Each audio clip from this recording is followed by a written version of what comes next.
Failed or reset?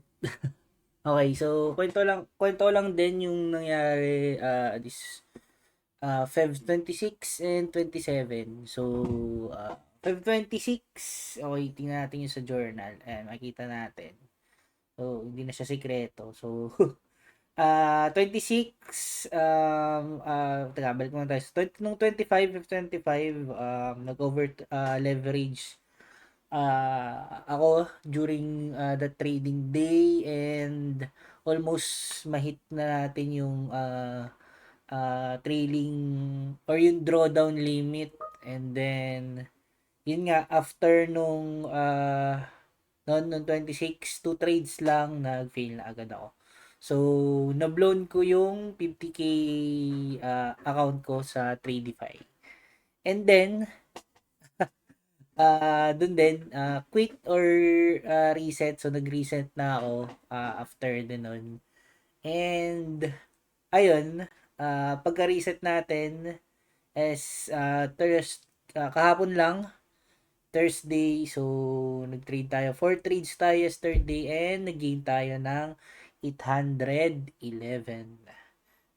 So, ayun, nakapag-reset na ako. And ito yung tatlong trades ko, tatlo or apat na trades ko, ah, trades ko yesterday. So, meron tayong dalawang loss and dalawang panalo. So, ito rin yung ah, small loss, mga around 250 to 300. And then, yung wins natin is 6 and 7. So, kaya nag-result tayo ng 800. Um, so far, market din, ito, tuloy-tuloy yung drop natin for this week, no? Hindi tayo pinahinga. Tapos, more on trades ko pa naman is, or nata-timing dun sa oras ng trades ko is, during London session. Usually, pa counter trend yung move ng market. Ito, makita natin. Ito yung na-catch ko naman, tong movement na to, na-catch ko siya kaya nagkameron tayo ng good good trades. And then naka-exit din tayo before mag New York session. So, hindi ako masyado nakapag New York session kasi medyo late na para sa akin. Maaga kasi din ako nag-work and hindi ko afford pa mapuyat para i-trade siya.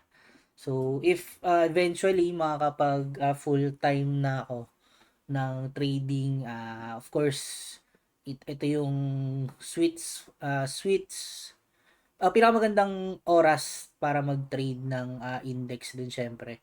So, dito na yung dito na papasok yung 8:30 news, either CPI or NFP.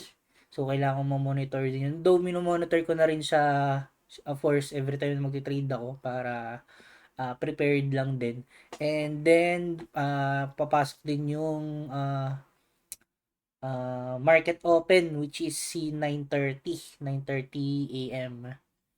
Pero depende pa kapag naka daylight saving. So, currently ngayon, naka 10:30 PM sa Pilipinas, 9:30 AM sa US. So, ayun. Um, so far, tis-tis muna sa, talaga, London session. So, if makita natin, so for the past few days, ah, laging New York session nagkakameron tayo ng drop. To nung kung makikita natin Monday drop. Kumbaga parang sobrang yung Asian tsaka London session, sobrang chill niya lang tapos bigla tayong bubuhusan. Then ito din, no. Ito yung teka, bukayin natin to. Ito din yung Tuesday. Sobrang chill niya lang, nagkameron ng rally before yung before yung before yung New York session, then nag-drop agad. Same with Wednesday, 'di ba? Kala mo puro counter trend eh. tapos biglang magda-drop uli. Then ito, same with yesterday. Rally then drop. So ngayong Friday, I'm expecting pa din magmeron tayo ng somewhat rally higher. Though meron kasi ding ano tinatawag si ICT na uh, TGIF na setup. So pag pumunta tayo sa weekly, ito kita natin weekly open. Tapos nag-take tayo ng low. Actually ito yung sobrang ito yung pinaka lowest nitong nitong swing na to di ba? Ito natin, na-take niya na siya. And then meron tayo ditong teka, ano bang daily ba to? And daily na na fair value gap dito. Tapos if makita natin, check natin closer. Ito yung fair value gap. Kita naman yun, di ba? Yung midpoint doon nag-stop yung price. So may tinake din siya na low. Doon nag-take yung stop yung price and meron tayo ng rally higher. So I'm expecting ng somewhat bullish later. Pero syempre hanggang London session lang uli kasi ibang case kasi talaga kapag umabot na ng hanggang New York session. So yun. Time check pala, currently magwa 1 AM na sa US. So mga magto 2 PM dito sa Pilipinas. Ayun, TGIF. So babalik tayo sa ating TGIF setup ni ICT.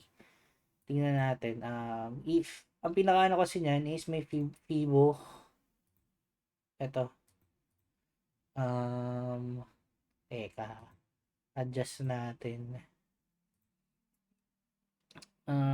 Tagal ko na yung price. Tapos gawin natin visible kat paano yung yung yan. So makikita natin itong green. So siya yung 20% and 30% nung 20 and 30% nitong candle. So up until dyan yung parang in-expect na magiging pullback nung candle for Friday. So yun yung pwede nating maging pwede kong maging reason din para maging bullish for the next session. So okay naman siya. Ito makikita natin yung mga levels. Pwedeng maging targets yan for later. Ayan. Mabibigyan tayo ng good entries going higher. Yan. Yun lang, ano pa ba? Quick quick update lang din dun sa account. So, na blown account na yung una. So, for 3DeFi and then nag-reset na ako. So, if gusto nyo ring subukan si TradeDeFi, check nyo lang yung link below. And, ayun, tuloy-tuloy lang tayo. May mga trades talaga na natatalo. May mga trades na nananalo. So, kailangan lang natin maging consistent para sa future din natin na gustong makamit, 'di ba? So, enjoy lang natin yung process na to and eventually magiging successful din tayo sa pagte-trade. And yep, ito na muna and bye.